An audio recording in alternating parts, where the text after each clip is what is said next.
පොළවේ සිදුවෙන දේ වෙනස් කරන්න නම් අහස වෙනස් කරලා සිටින්න. මේ ලංකාවට ඉහළින් තියෙන ආකාශයේ ක්‍රියා කරන ආකාශයේ පරාක්‍රමධාරීන් දුෂ්ටකමේ ආත්ම පරාක්‍රමධාරීන්ගේ ක්‍රියාව ලෝක මුලාදෑනීන්ගේ ක්‍රියාව. අන්න ඒ ක්‍රියාවේ ප්‍රතිඵලය තමයි මේ පොළවේ අපි දකින්නේ.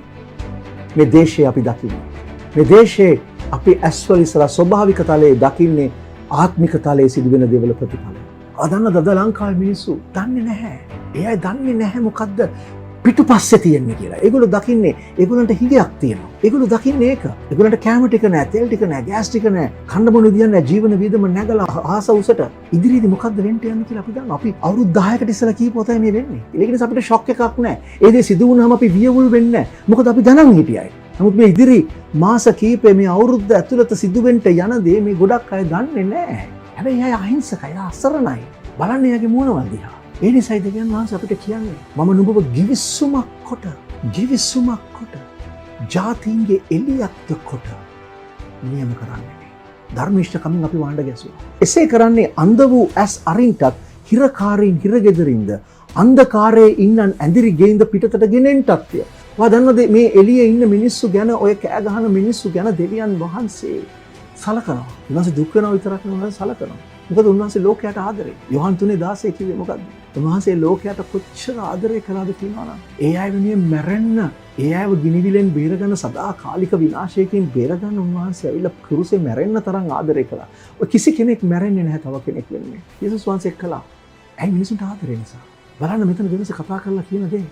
එහෙම කරන්නේ අපිව ගිවිසුමක් කරලා දෙන්නේ. අන්ධ වූ ඇස් අරින්නේ මිනිස්සු අන්ධ වෙලා. මේ ලෝකයේ දෙවියා මිනිස්යන්ගේ සිත් අන්ධ කරලා තියෙන්නේ මොකටද? සත්‍ය නොදකින පිණිස අන්ධ කරලා මිනිස්සු මත යැපෙන මෙයාගෙන් මෙයාට හැමදාම රැවටිලා ඒ මිනිස්සු හැමදාම එකම පීඩාවේ ඉන්න තැනට ගේන්න මේ යක්ෂයා මේ අන්ධකාර ලෝක මුලාදෑනින් දුෂ්ටකමේ ආත්ම මේ මිනිස්සුන්ගේ ඇස් අන්ධ කරලා සත්‍ය නොදකින පිණිස අන්න ඒ අයගේ ඇස් අරින පිණිස ඒ අන්ධයන්ට පෙනීම ගේන පිණිස හිරකාරීන් හිරගෙදරින්ද ඒ කියන්නේ හිරකාරයෝ කියන්නේ කවුද මේ සිස්ටම් එකට වහල් කරලා සිස්ටම් එකක් හදලා ඒ සිස්ටම් එකට වහල් කරලා හිර කරලා අල්ලන් ඉන්නවා ඒ සිස්ටම් එකෙන් එළියට එන්න බෑ ඒ සිස්ටම් එක වෙනස් කරන්නෙත් නෑ මොකද ඒ සිස්ටම් එක ඒගොල්ලන්ට වාසි නිසා පාලනය කරන නායකයන්ට සිස්ටම් එක වාසි ඒ නිසා සිස්ටම් එක වෙනස් කරන්නේ නෑ මොකද වෙනස් කරන්න ඕනේ පාලකයෝ මේ කවුරුවවත් එක වෙනස් කරන්නේ සිස්ටම් එක තියෙනවා ඒ සිස්ටම් එක තුල හිරකාරයන් කරලා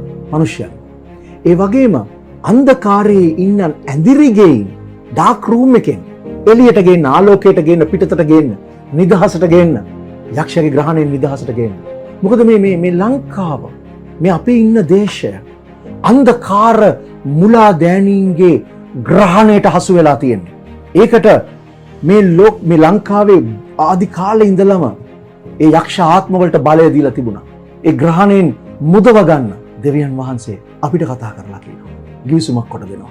ඒ අන්ධකාරයේ ඉන්න එළියට ගේන්න. ඒ අන්ධකාරයේ ලෝක මුලා දෑනීන්ට විරුද්ධව සටන් කරනවා. ඔය දන්නවද? මේ ලංකාවට ඉහළින් ක්‍රියා කරන පරාක්‍රමධාරීන් අන්ධකාරයේ ලෝක මුලා දෑනීන් ඒ යක්ෂ ආත්මවලට විරුද්ධව සටන් කරලා ඒ යක්ෂයන් පරද්දන්න පුළුවන් එකම බලය යේසුස් ක්‍රිස්තුස් වහන්සේගේ බලය විතරයි.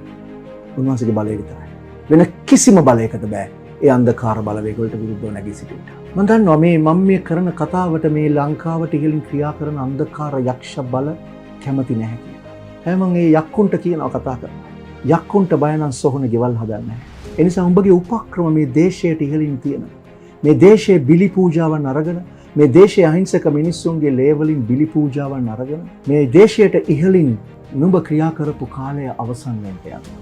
ඒ මොකද සභාව ධර්මිෂ්ඨකමට පිබිදෙන්න යන නිසා. දෙවියන් වහන්සේ කතා කරලා කියන්නේ මම ස්වාමීන් වහන්සේ. ඒ මාගේ නාමයයි. උන්වහන්සේගේ ගෞරවය, උන්වහන්සේගේ ප්‍රශංසාව, උන්වහන්සේ වෙන කිසි දෙයක් එක කිසි කෙනෙක් එක බෙදාගන්නේ නැහැ. ඒ නිසා උන්වහන්සේට ලැබිය යුතු ගෞරවය උන්වහන්සේට දී යුතු වෙනවා. අන්න ඒකට උන්වහන්සේ ක්‍රියා කරනවා. මොකද සියලු දෙනා දැනගත යුතු වෙනවා. දෙවියන් වහන්සේ මේ දේශයට ඉහළින් ක්‍රියා කරන බව. ඇයි දැනගන්න? යේසුස් ක්‍රිස්තුස් වහන්සේ ජීවමානව සිටින බවත්, ඒ යේසුස් ක්‍රිස්තුස් වහන්සේට ස්වර්ගය විතරක් නොවේ පොළවේද සියලු බලය තිබෙන බවත් සෑම කෙනෙක්ම දැනගන්න වෙනවා. උන්වහන්සේ ස්වාමින් වහන්සේ බව සියලු දිව් ප්‍රකාශ කරන්න වෙනවා. සියලු ධන නමන්ට යන යේසුස් ක්‍රිස්තුස් වහන්සේ ස්වාමීන් වහන්සේ. අන්න ඒකයි සිදු වෙන්න ඕනේ. ඒ නිසා නිදාගෙන හිටපු කාලයත් මොකද ඔයාට අයිති නැහැ. මේ ගමන තුල අපිට අපහාසෙයි ප්‍රශ්නයක් නැහැ. ගල් මුල්ලේ ප්‍රශ්නයක් නැහැ. මරාදමයි ප්‍රශ්නයක් නැහැ. මොකද දෙවියන් වහන්සේගේ අවසරය නැතුව මගේ ඔළුවේ කෙස් ගහකට අල්ලන්න යක්ෂයට බෑ.